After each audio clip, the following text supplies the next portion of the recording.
যীশুখ্রিস্টের জন্ম এইরূপে হইয়াছিল। তাহার মাতা মরিয়ম যোসেফের প্রতি বাগদত্তা হইলে তাহাদের সহবাসের পূর্বে জানা গেল তাহার গর্ভ হইয়াছে পবিত্র আত্মা হইতে।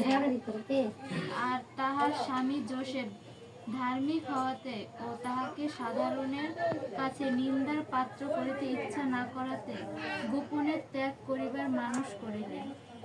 তিনি এই সকল ভাবিতেছেন, এমন সময় দেখো, প্রভুর এক দূত স্বপ্নে তাহাকে দর্শন দিয়া কহিলেন, যোসেফ, দাউদ সন্তান, তোমার স্ত্রী মরিয়মকে গ্রহণ করিতে ভয় করিও না, কেননা তাহার গর্ভে যাহা জন্মিয়াছে তাহা পবিত্র আত্মা হইতে হইয়াছে।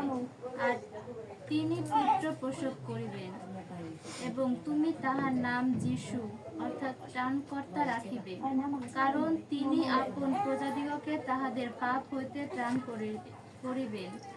এই সকল ঘটিল যেন ভাববাদী দ্বারা কথিত প্রভুর এই বাক্য পূর্ণ হয়।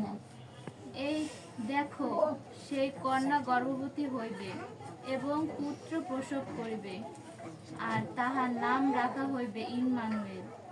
অনুবাদ করিলে ইহার অর্থ আমাদের সহিত ঈশ্বর।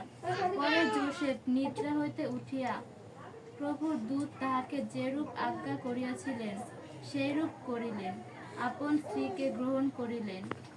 আর যে পুত্র প্রসব না করিলেন সেই পর্যন্ত যোসেফ তাহার পরিচয় লইলেন না, আর তিনি পুত্রের নাম যীশু রাখিলেন।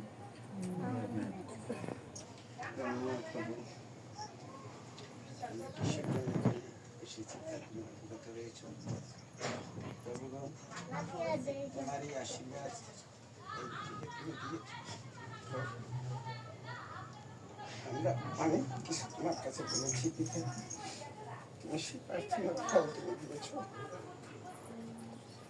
আমরা যেন সুন্দরভাবে এই সন্তানকে আমরা যেন খুশি হই, তোমার ধন্যবাদ দিতে পারি। এই আশীর্বাদ তুমি সঙ্গে চলো এবং শেষ পর্যন্ত তুমি সমস্ত বিপদ আপদ দায় সুরক্ষা করে তুমি পৃথিবী আনয়ন করো এবং সেদিন তোমার পথে থাকি, তোমার পথে চলো। আমরা তো আশীর্বাদ তুমি দান করে পিতা, আমাদের সবাই আশা আমি যেন ওই পাগল দিনে এসে ধন্যবাদ করি রেখেছি পিতা, আমরা সেখানে গিয়ে ধন্যবাদ দিতে পারি তোমার এই আশীর্বাদের। এই প্রার্থনা তুমি গ্রহণ রাজ্য করো। তোমার